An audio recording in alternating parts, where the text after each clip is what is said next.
vamos a ver el poder de la gracia. ¿Se acuerdan que la Biblia al principio de los Hechos habla mucho sobre el poder? Y recibirán poder cuando venga sobre ustedes el Espíritu Santo. Hoy vamos a ver esa parte tan importante del poder que es la gracia. Dilo, la gracia. La gracia.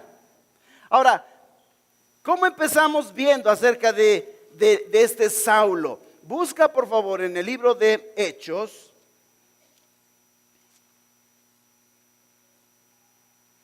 Hechos capítulo número 7, la culminación de la narración en cuanto a Esteban. Dice entonces en el 51, 7:51, dice: duros de cerviz e incircuncisos de corazón y de oídos, ustedes resisten siempre al Espíritu Santo, como vuestros padres, así también ustedes. Entonces dice aquí, oyendo en el verso 54, oyendo estas cosas, se enfurecían en sus corazones y crujían los dientes contra él. Pero Esteban, lleno del Espíritu Santo, puestos los ojos en el cielo, vio la gloria de Dios y a Jesús, que estaba a la diestra de Dios. Y dijo: he aquí veo los cielos abiertos y al Hijo del Hombre que está a la diestra de Dios. Entonces ellos, dando grandes voces, se taparon los oídos y arremetieron a una contra él, y echándole fuera de la ciudad le apedrearon. Y los testigos pusieron sus ropas a los pies de un joven llamado Saulo, y apedreaban a Esteban mientras él invocaba y decía: Señor Jesús, recibe mi espíritu. Y puesto de rodillas, clamó a gran voz: Señor, no les tomes en cuenta este pecado. Y habiendo dicho esto, durmió. Capítulo número 8 dice: y Saulo consentía en su muerte. En aquel día hubo una gran persecución contra la iglesia que estaba en Jerusalén, y todos fueron esparcidos por las tierras de Judea y de Samaria, salvo los apóstoles. Y hombres piadosos llevaron a enterrar a Esteban e hicieron gran llanto sobre él. Y Saulo, otra vez aparece este nombre, y Saulo asolaba la iglesia, y entrando casa por casa, arrastraba a hombres y a mujeres y los entregaba en la cárcel. Hoy vamos a ver el poder de la gracia de nuestro Señor Jesús. Algo que no se había visto. Yo quiero que pongas atención.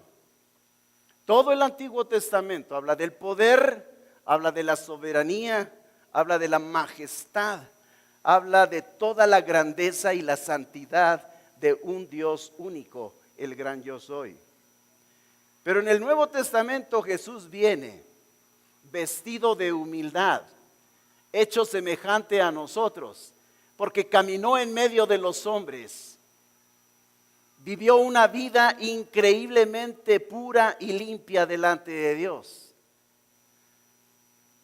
Nunca nadie pudo tentar. El mismo Satanás se presentó delante de él tratando de tentarlo, y Jesús lo venció. Vivió una vida perfecta para que su vida culminara en la cruz, de la manera más injusta, de la manera más atroz. Y Él lo hizo para tomar tu lugar y mi lugar en la cruz. Y entonces Él nos anuncia algo que hoy nosotros disfrutamos, y esa es su gracia. Su gracia. Saulo, dice aquí que un joven llamado Saulo.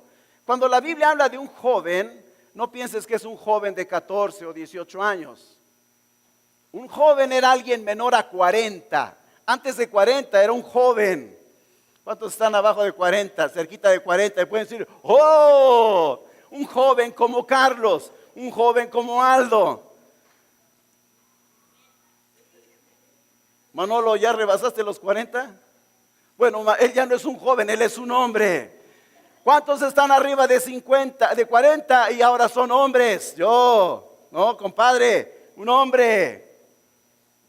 Y ya los de 80, entonces esos sí son de la tercera edad. De 80 a 120 son hombres sabios, respetuosos. Pero aquí dice un joven. Seguramente tendría más o menos unos 30, 32 años. No era tan joven, pero aquí dice joven. Este joven es el enemigo más formidable que podían encontrar los creyentes. Este Saulo es tan tremendo que dice que los testigos tomaron las ropas de Esteban y las pusieron a los pies de este joven. ¿Por qué pusieron las ropas del primer mártir a los pies de Saulo? ¿Por qué razón?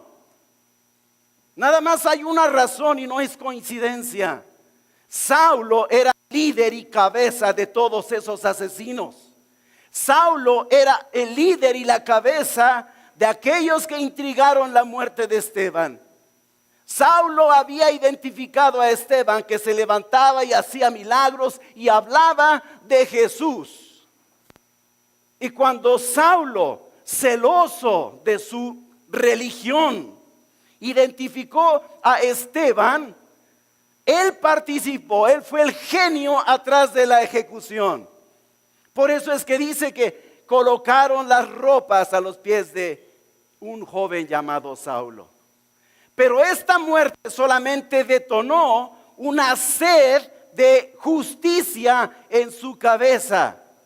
Y no solamente asesinó a Esteban, sino que fue de casa en casa buscando a los creyentes y sacándolos los arrastraba. Qué simpático es este Saulo, ¿no te parece ahí? ¿Cómo lo ves ahorita? Imagínate que estás aquí, de pronto te hablan por teléfono y dicen, fíjate que se presentó un principal de la ciudad llamado Saulo. Tomó a tu papá, a tu mamá, a tu cuñada, a todos tus sobrinos, los arrastró por la calle y sangrantes los metió a la cárcel. ¿Qué harías tú? ¡Ah, malvado hombre! ¿No? ¿Pero qué podían hacer? Saulo era principal. Él estaba en otro nivel. Se movía con guaruras, tenía carros y camionetas blindadas. Era imposible acercarse a él. Era un enemigo formidable. Pero más formidable es la gracia. ¿Qué dice? Brinquemos hasta el capítulo número 9. Dice entonces, capítulo número 9, Saulo, respirando aún amenazas. ¿Te imaginas a este hombre? Casi babeando. Ya pasó un capítulo completo, ya vimos la historia de Felipe y el eunuco. Y dice, casi el escritor Lucas nos deja en una pausa en el capítulo número 8. Transcurre todo el capítulo número 8 con otros acontecimientos y regresa en el capítulo 9 diciendo, Saulo respirando aún amenazas y muerte contra los discípulos del Señor, vino al sumo sacerdote y le pidió cartas para las sinagogas de Damasco, a fin de que si hallase algunos hombres o mujeres de este camino, los trajese presos a Jerusalén. Es decir, recorrió todas las calles de Jerusalén, arrastró por los cabellos a hombres y mujeres para meterlos en la cárcel. Pero no le fue suficiente, porque dice la Biblia que muchos salieron de la ciudad, muchas personas huyeron a otras ciudades, y entonces él dijo, voy a Damasco. Es decir, no es suficiente limpiar Jerusalén de esta plaga de creyentes en Jesús, sino quiero ir a Damasco. Va con los principales y pide autorización, pide cartas de autorización para viajar 150 kilómetros. 150 kilómetros. Imagínate de aquí a Veracruz. Y dices, yo quiero ir a Veracruz, pero no a la playa, no a Mandinga, no a comer unos camarones.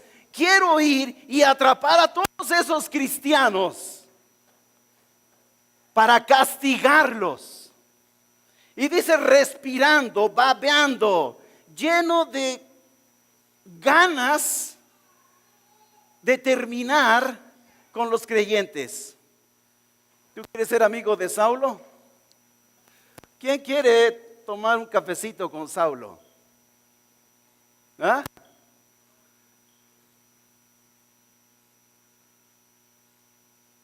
Antes de que digas no, acuérdate porque tú fuiste un Saulo.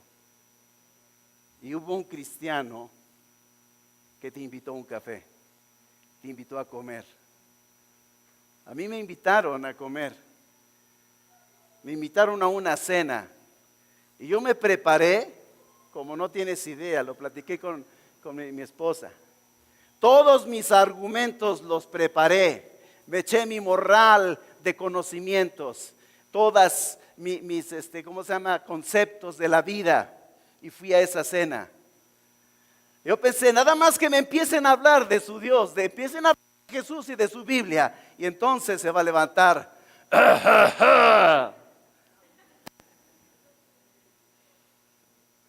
Lo único que hablaron de Dios en esa cena fue invocar su nombre cuando oramos por los alimentos. Invocaron su nombre, le dieron gracias por esa cena, le dieron gracias por mi presencia en ese lugar, y ahí concluyó esa oración. Y toda la noche fue alegría, no hubo tragos, pero hubo un movimiento en el Espíritu Santo. Y jugamos y platicamos. ¿Y qué crees que pasó con todos mis argumentos? Se hicieron nada. ¿Estás dispuesto a tomar el café con un Saulo? Alguien que está respirando amenazas. Y ese es el poder de la gracia, porque dice entonces que este hombre, Saulo pidió cartas para los de la sinagoga de Damasco, verso número 2, a fin de que si hallase algunos hombres o mujeres de este camino, los trajese presos a Jerusalén.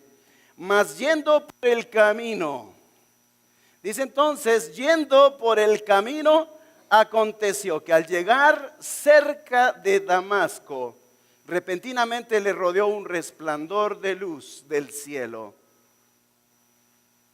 Y cayendo en tierra, oyó una voz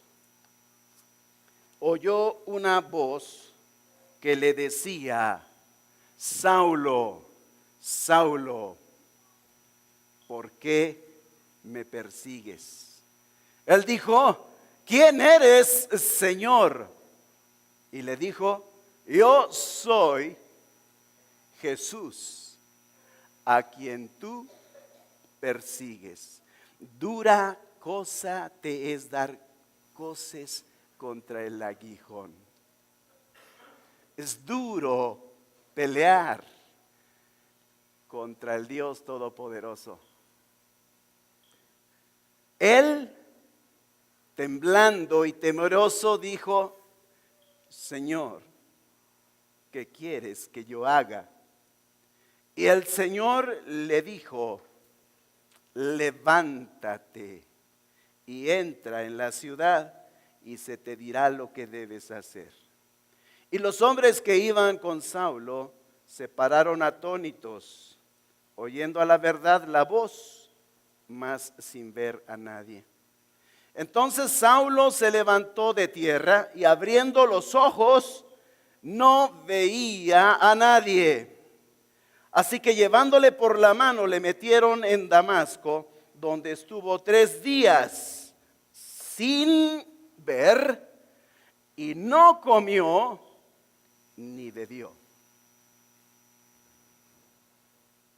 Este hombre, enemigo formidable del Evangelio, ahora se topa con Jesús. La gracia, hermano. Yo quiero que veamos esto. Es la gracia lo único que importa aquí. ¿Y por qué menciono todo esto acerca de Pablo? Porque Pablo a lo largo de la Biblia habla sobre su testimonio pasado. Busca por favor en el libro de Gálatas.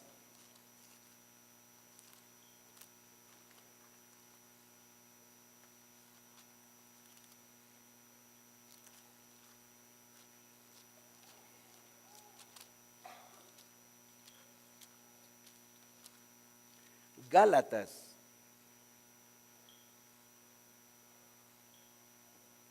Dice verso número 13, capítulo 1, verso número 13.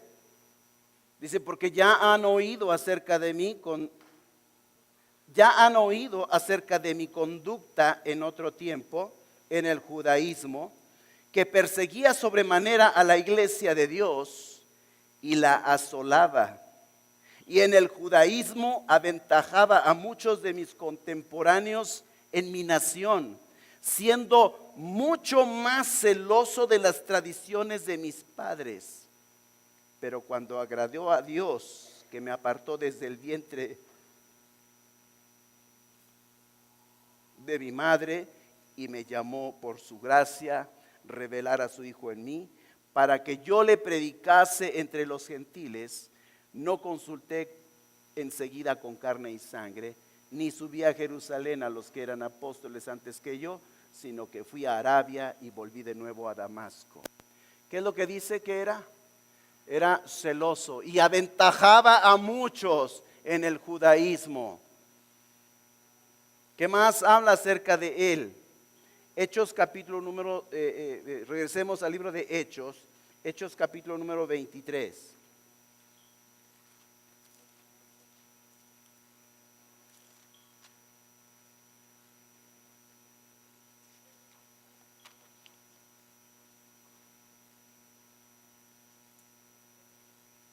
Hechos 22, perdón, verso número 3.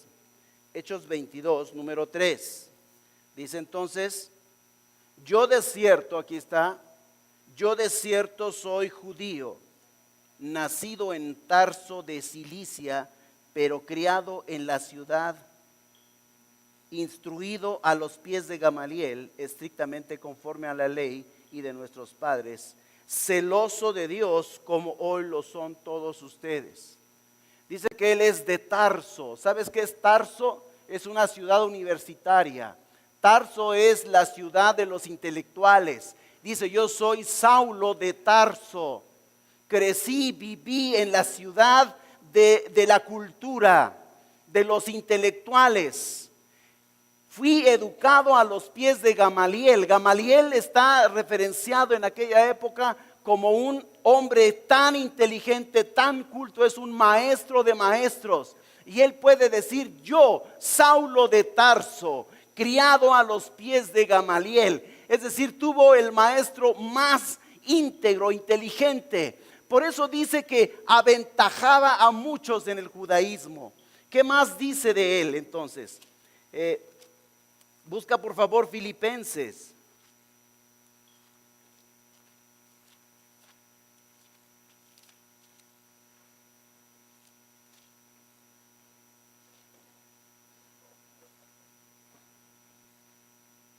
Dice entonces, verso número 4, capítulo número 3, verso número 4. ¿Están todos ahí? Dice, aunque yo tengo también de qué confiar en la carne. Si alguno piensa que tiene de qué confiar en la carne, él dice, yo más, circuncidado al 8º día, del linaje de Israel, de la tribu de Benjamín, hebreo de hebreos, y en cuanto a la ley, fariseo. En cuanto a celo, perseguidor de la iglesia, y en cuanto a la justicia que es en la ley, irreprensible. Nadie podía levantar en contra de él una acusación. Era irreprensible. Nadie podía atraparlo diciendo, tú has violado tal mandamiento, tú has hecho tal cosa ilícita. Dice, yo vivía de una manera irreprensible. ¿Cuántos están aquí pueden decir, yo soy irreprensible? Yo creo que no, porque hace un rato le dijiste, Dios te bendiga al que se cruzó en tu camino, ¿no? Entonces, ninguno es irreprensible, pero dice, yo era irreprensible. Dice entonces, verso número 7, pero cuantas cosas eran para mí ganancia, las he estimado como pérdida por amor de Cristo. Y vamos a rematar leyendo Primera de Timoteo.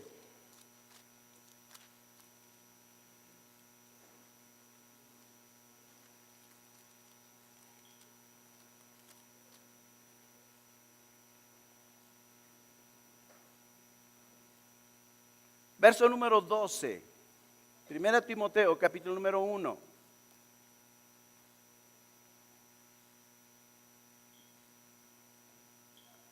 ¿Ya llegaron todos? Dice, doy gracias al que me fortaleció, a Cristo Jesús nuestro Señor, porque me tuvo por fiel poniéndome en el ministerio, habiendo yo sido antes blasfemo, perseguidor e injuriador, mas fui recibido a misericordia, porque lo hice por ignorancia en incredulidad. Pero la gracia de nuestro Señor fue más abundante con la fe y el amor que es en Cristo Jesús. Subraya ese versículo. Dice entonces, pero la gracia de nuestro Señor fue más abundante con la fe y el amor que es en Cristo Jesús.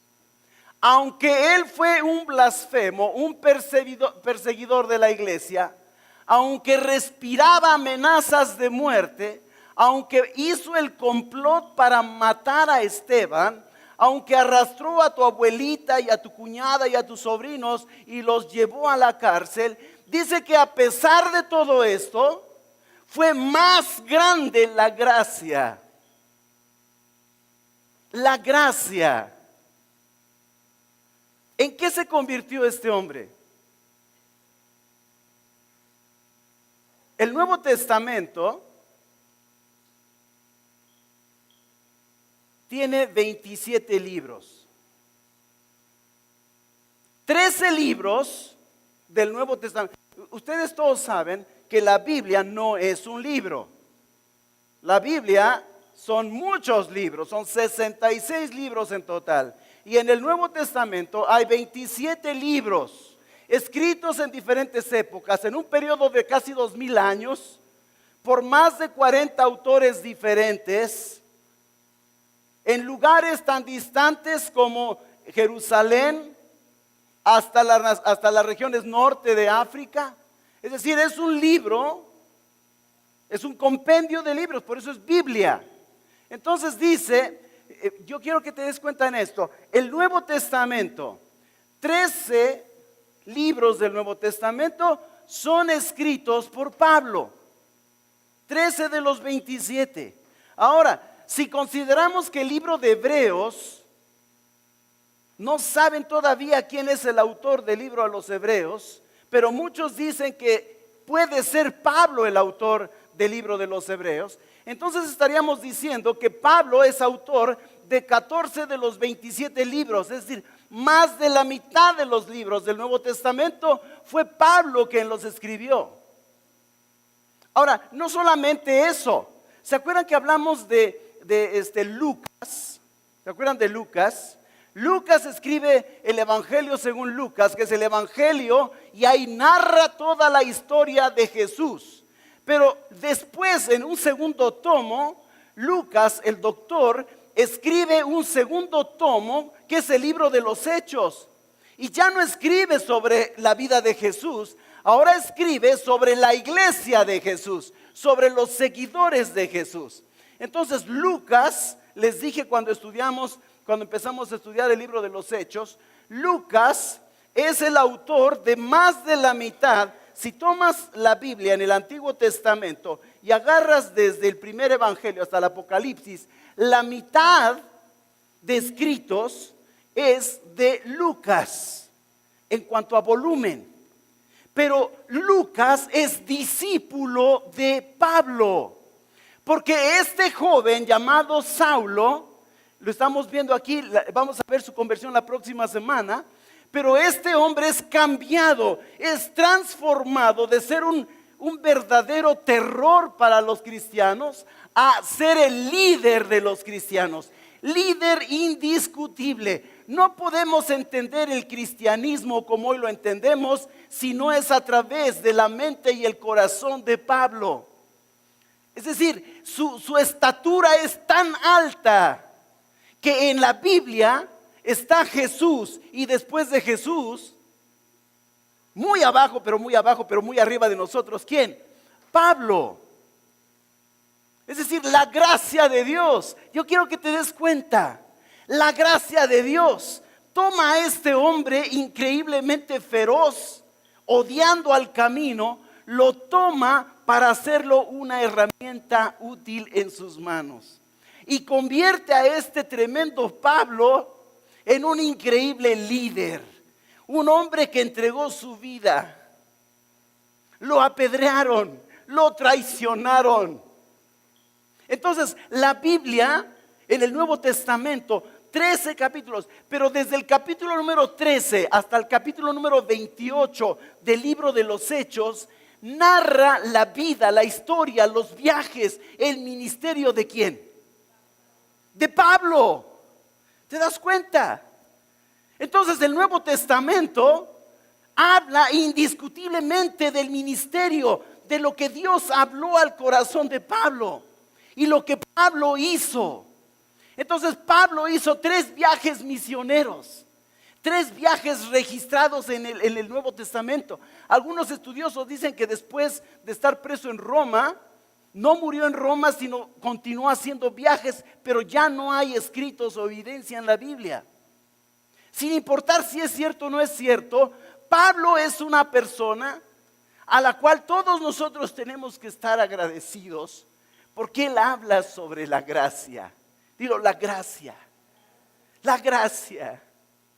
¿Quién más podría explicar como Pablo acerca de la gracia? Sino solamente él. Él que estuvo en el rincón más apartado de los pecadores y por la gracia de Dios lo tomó para llevarlo a su humilde servicio. ¿Te das cuenta? Eso es la gracia. Es decir, ¿qué otra? ¿Cómo te lo puedo decir? Si Dios pudo hacer eso en la vida de Pablo, ¿qué no podrá hacer en tu vida y en mi vida? Porque ninguno de nosotros respira amenazas. Yo fui horrible y tremendo. Yo le dije a mi esposa, soy el diablo, mira, tengo la cola aquí. Tomé su Biblia y la aventé y le dije una bola de cosas y groserías, pero ni tantito me parecía un poco a Pablo. Y si Dios pudo hacer eso con Pablo, ¿qué no puede hacer contigo? ¿Te das cuenta? Más, ¿qué es lo que dice Pablo? La gracia de Dios es más grande. Dilo, la gracia. ¿Cuántos necesitan la gracia del Señor? Amén. ¿Cuántas personas conoces que tú dices, no, ese cuate jamás va a ser creyente? No conoces la gracia, no sabes acerca de la gracia. Porque el poder del Señor a través de la gracia puede tomar al hombre más malvado y hacer el siervo más fiel. Amén. Es lo que estamos hablando. Muchos de ustedes que están aquí piensan que no son útiles para el Señor. Yo sé que eso ha sido una mentira, un mensaje del diablo que te ha estado diciendo. Algunos de ustedes vienen aquí pero no creen porque hay algo en su cabeza que les está diciendo, tú no eres apto, tú has fallado, tú eres un don nadie, nadie se fija en ti, no tienes educación, no eres nadie aquí. Pero yo quiero que escuches la voz del Espíritu Santo. Tu vida puede ser levantada como fue la vida de Pablo, para asombro del mundo. Solamente que dejes que la gracia de Dios actúe en tu vida. Solamente que caigas de rodillas y digas, Señor, ¿qué quieres que haga? Y entonces podrás experimentar la gracia. Por eso repito, ¿quién podía hablar de la gracia? Pablo. ¿Quién podría hablar acerca de la gracia? Pablo. El libro de Romanos, las mujeres están estudiando el libro de Romanos o lo están leyendo. ¿Y sabes qué? El libro de Romanos es el libro más completo teológicamente hablando. En el libro de Romanos se explica salvación, justificación, santificación, glorificación, redención y todos los términos que te parecen tan raros, pero tan importantes para la vida de un creyente. ¿Quién escribió el libro de Romanos? Pablo. Entonces, Pablo es así. Ahora, ¿qué podemos entonces ver? El contraste, la gracia de Dios. Antes de la gracia de Dios, ¿cómo era Pablo? Era terriblemente religioso, ¿no? ¿A cuántas personas te has encontrado? Y tal vez tú fuiste así. Tú dices, la religión que mis padres me han heredado, ¿cómo voy a traicionar la creencia de los abuelos y de mis padres? Y defendemos nuestra tradición. Yo me he encontrado con personas que aún estando aquí 3 o 4 o 6, 10 veces, cuando platico con ellos me dicen en primer lugar, yo soy católico. Está bien, qué buena onda. Pero defienden su fe. Defienden su fe. Pablo era extremadamente religioso. ¿Está mal que sean religiosos? No. Qué bueno que eres católico. Qué bueno que eres mormón, ¿no? Si hablas con un musulmán que te dice, ¿qué te dice? No sé hablar en musulmán o en árabe, ¿no? Pero tú dile, qué bueno que eres celoso de tu religión. Y Pablo era extremadamente religioso, ¿no? Pablo era muy inteligente. Dilo, era inteligente. ¿Cuántos idiomas hablaba Pablo? ¿Cuántos idiomas hablas tú? ¿Cuántos bilingües hay? Por ahí hay una bilingüe, ¿no? Otra bilingüe, unos cuantos bilingües. O sea, unos cuantos aquí hablan 2 idiomas. Pablo hablaba griego, hablaba arameo, hablaba hebreo, hablaba latín. Es decir, hablaba 4 idiomas, era muy inteligente. Algunos hablamos español y muy mal, ¿no?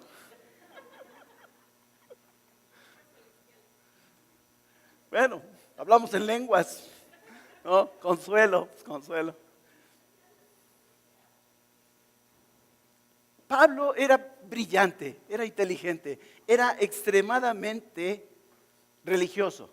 ¿Sabes qué otra cosa era Pablo? Era comprometido. Tenía un compromiso con el judaísmo, con la ley farisea, la ley de Moisés, con su secta de los fariseos. Él estaba bien identificado y comprometido con su grupo. ¿Sí o no estaba comprometido? Caminar 150 kilómetros para ir a arrastrar a cristianos y llevarlos de regreso a Jerusalén, ¿habla de compromiso o no habla de compromiso? Algunos cristianos no salen de su cama para venir a la reunión, ¿o no? ¿Cuántos cristianos hay comprometidos aquí que dicen, sí, dicen a las 10 y yo estoy a las 10?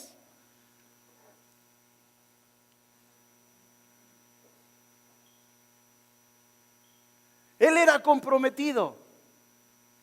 Hoy podemos ver en las paradas de autobuses, en las paradas de las combis, algunas personas con su vestido largo, su saquito y un tripié con revistas. Yo los he visto desde las 7 de la mañana, todo el día están ahí vendiendo, regalando, la verdad no me he acercado, sus publicaciones de Atalaya, de Despertar. ¿Tú crees que están comprometidos? ¿Cuántos cristianos hacen eso?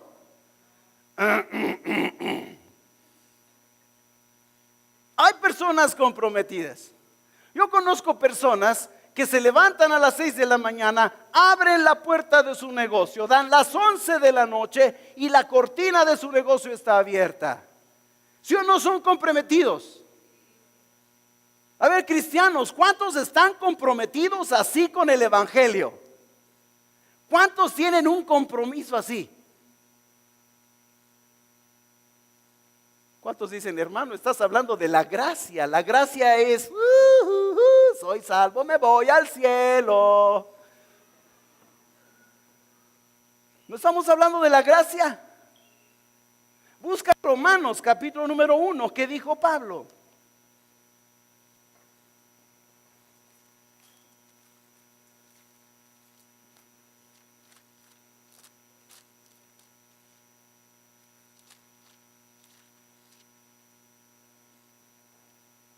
Romanos capítulo número 1, verso número 16. ¿Qué dice? Porque no me avergüenzo del evangelio, porque es poder de Dios para salvación a todo aquel que cree, al judío primeramente y también al griego. No me avergüenzo del evangelio. ¿Cuántos de ustedes hablan cada día del evangelio con las personas? No. Yo no quiero atosigarla, yo no quiero insistirle tanto que le voy a caer mal. Yo le echo un versículo y luego hablo de películas, novelas y lo demás. Y en la semana que sigue, bueno, le vuelvo a decir alguito pequeño de Jesús, pero luego rápido le cambio. Quiero ganarme su confianza. Y no le hablo de Jesús. ¿Qué dice Pablo? Yo no me avergüenzo del evangelio porque es poder de Dios. ¿Sabes que si hablas del evangelio caes gordo? ¿Sí o no? La primera vez que yo entré a una congregación, fue un seminario para padres cuyos hijos iban a entrar a la iglesia, a la escuela cristiana. Mi mujer dijo, mis hijos van a ir a esa escuela. Va a haber una reunión para que te expliquen de qué se trata la educación cristiana. ¿Quieres ir? Ve, no quieres ir, me importa nada. Se ponía brava ya. Bien, sorry. Y que voy a esa reunión y hablaron dos personas, hubo dos oradores. Uno de ellos no me cayó mal y el otro me cayó gordo. Enrique Borja me cayó gordo. Y René Carpio me cayó bien. René Carpio no habló del evangelio. Enrique Borja habló del evangelio y me cayó gordo. ¿Sabes que si hablas del evangelio vas a caer mal? ¿Ah? Pero nosotros disfrazamos y decimos, yo no quiero caerle mal a la gente. Yo quiero quedar bien. Quiero ganarlos para Cristo. Pablo dice, yo no me avergüenzo del evangelio porque es poder de Dios.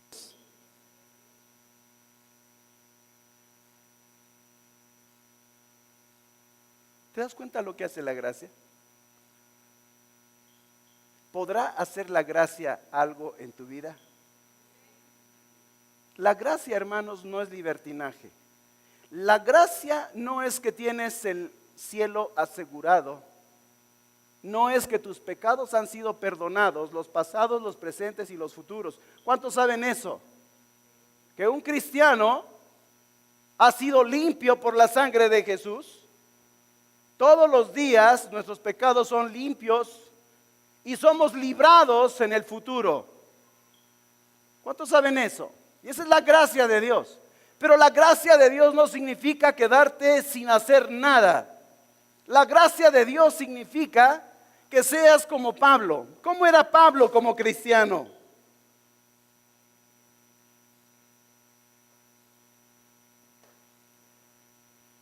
¿Cómo es Pablo después de su conversión?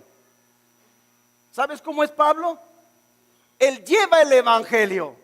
Él sale, hace viajes misioneros. Hay lugares en donde entra, está 2 horas, habla, los confronta. Se arma una bronca y lo tienen que sacar, se lo llevan porque lo van a apedrear. Hay lugares en donde llega, está 3 días, 4 días, habla.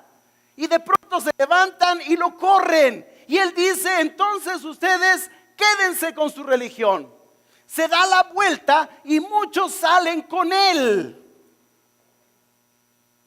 Hubo otros lugares en donde empezó a hablar y de pronto lo atrapan, lo llevan fuera de la ciudad y se lo arrastran,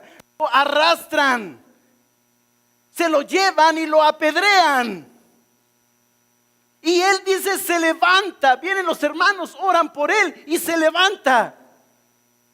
¿Cuántos dirían, vámonos a tomar este fin de semana, no? Como Aldo dice, tengo aquí, ayer lo vi sacando sus fotos, todos sus moretones. Y yo pensé, la próxima semana voy a ir yo y voy a defender a mi hijo, porque lo agarraron de barco. Voy a ir. Solamente los gemelos, Manolo, Gerson me pueden ganar corriendo de los que están acá, los demás no me ganan. Hay unos cuantos venaditos aquí, pero a los demás me los como. Voy a pasar la semana afinando puntería. Pero Pablo, lleno de heridas, ¿qué es lo que dice la Biblia que hace Pablo? ¿Alguno conoce la Biblia? ¡Hey! ¿Qué dice la Biblia? Se levanta y entra a la ciudad otra vez y empieza a predicar. ¿Cuántos están contentos con eso? Vamos a predicar. Se trata de predicar, se trata de anunciar el evangelio, se trata de hablar de Jesús, se trata de abrir la Biblia, se trata de abrir lo que está aquí y leerlo y explicarlo. No se trata de comer donitas, no se trata de chilaquiles. Gracias por la birria, hermana, estuvo deliciosa, ¿no? De vez en cuando le damos a la manteca a nosotros, pero deberíamos de darle más a la Biblia, ¿sí o no? ¿Qué dice Pablo? No me avergüenzo del evangelio porque es poder de Dios. Amén.